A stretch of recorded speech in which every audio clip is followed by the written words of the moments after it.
네, 안녕하세요. 서영민 원장입니다. 요즘에 이제 소화불량 이런 걸 많이 오시는데 위내시경에서는 별게 없고 초음파 한번 해봅시다. 보다 보면 의외로 담석증, 쓸개 돌이 있는 경우가 상당히 많아요. 그래서 오늘은 그 담석증에 대해서 한번 논해보도록 하겠습니다.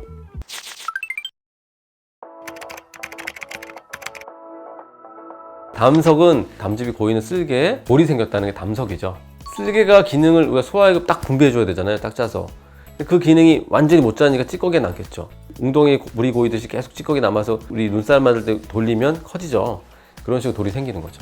평소에는 증상이 없을 수 있어요. 돌이 있다고 다 증상이 있는 건 아닌데 쓸개는 더 짜려고 그러니까 더 쥐어 짜려고 하겠죠. 그러니까 얘네들은 부하가 걸리면서 염증이 생기고 그때 쥐어 짜듯이 통증이 와요. 또 그런 식사 후에 위에서 한 두세 시간 있다 내려가잖아요. 그때 얘가 작동을 하거든요. 담즙을 내보내는 게 원활치 않으니까 소화가 이상하게 안 돼요. 우리나라 사람들 밤에 주로 많이 먹잖아요. 그러다 보면 잘 때쯤 아니면 새벽에 위경련이 와서 이제 막 엄청 아파요. 그게 이제 30분 이상, 1시간 이상 지속되거든요. 금방 안 없어져요. 시간이 가면 서서히 풀려요. 그런 증상이 반복된다면 의심을 꼭 해볼 필요가 있고요. 내시경을 봤을 때도 가벼운 위험 빼고는 별게 없어요. 그럴 때는 꼭 초음파를 보셔야죠. 체질적인 것도 좀 있는 것 같고요. 우리 담석이라면 되게 뚱뚱한 사람만 생긴다고 생각하잖아요. 그게 아니에요. 쓸개즙을 사용 안 하는 환경, 그러니까 금식이 오래됐을 때, 다이어트 심하게 한 분들, 식생활 자체가 많이 서구화되면 기름진 음식 많이 드시고 반복되면 아무래도 또 생길 수가 있습니다. 담석증이 무조건 수술이 답은 아닐 수도 있고, 증상이 없는 조용한 담석은 주기적으로 관찰하시면 돼요. 근데 이제 아까 말씀드린 소화불량이라든지 이유 없이 위경련이 나타난다거나 그건 몸이 보낸 사인이니까 꼭 하셔야 되고, 증상이 없어도 수술해야 되는 경우가 있어요. 당뇨병 환자가 돌이 있으면 하는 게 좋아요. 우리나라 수명이 연장됐기 때문에 증상을 유발할 가능성이 높기 때문에 그런 분들은 하시는 게 좋고, 또 이게 쓸개에 혹이 있는 사람이 있어요. 용종이라고 그러죠. 그거와 돌이 같이 있으면 하시는 게 좋아요. 왜냐면 나중에 암이 될 수 있는 찬스가 있기 때문에.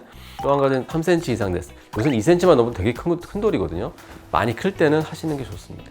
그런 녹이는 약물들이 뭐 있긴 있어요. 나 비급여기나 비싼 약들인데 돌을 완전히 없애거나 그럴 수 있는 건 아니라서 약간의 그냥 보약 같은 그렇게 생각하시면 돼요.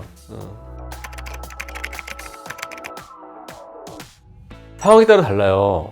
이게 단순히 통증이 있다고 해서 염증이 막 확 나는 건 아니잖아요. 대개는 수술하기 좋은 환경이거든요. 그래서 그럴 때는 목감각으로 뭐 수술 시간 30분도 안 걸리게 끝나요. 피도 거의 안 날 정도로 끝나고, 염증이 막 갑자기 맹장염처럼 갑자기 대장균이 들어가서 확 염증 나면서 막 심하게 생기는 경우가 있어요. 그럴 때 막 토하고 이러면서 배 아파서 오거든요. 열나면서. 그럴 때는 발생한 지 얼마 안 됐으면 쉽게 끝날 수 있어요. 근데 뭐 예를 들어서 참는 사람들이 있어요. 딱딱해져요. 염증이 돼서. 그럼 돌 좀 단단해지면 수술하기 되게 힘들고요.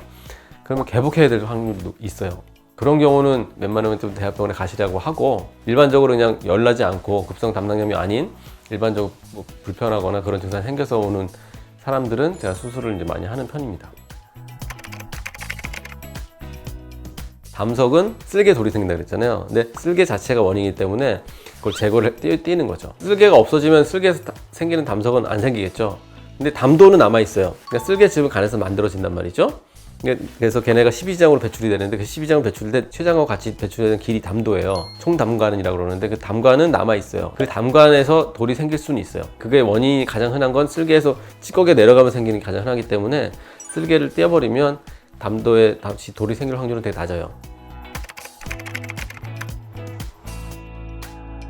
우리가 항생제 같은 거 되게 맞거나 할 때 간 수치가 올라간 애들이 있거든요. 담즙이 흘러줘야 이게 안 생긴다 그랬잖아요. 잘 못 흐르게 하는 애들이 있어요. 오래 맞거나 할 때 좀 생길 수가 있고, 예를 들어서 금식을 오래 했을 때. 그러니까 예수님이 옛날에 금식기도 뭐 40일씩 했다는데 그 담석이 생겼을 것 같아. 그 다음에 기름진 음식들, 이런 것들을 많이 먹게 되면 아무래도 그런 콜레스테롤도 찌꺼기를 유발할 수 있거든요.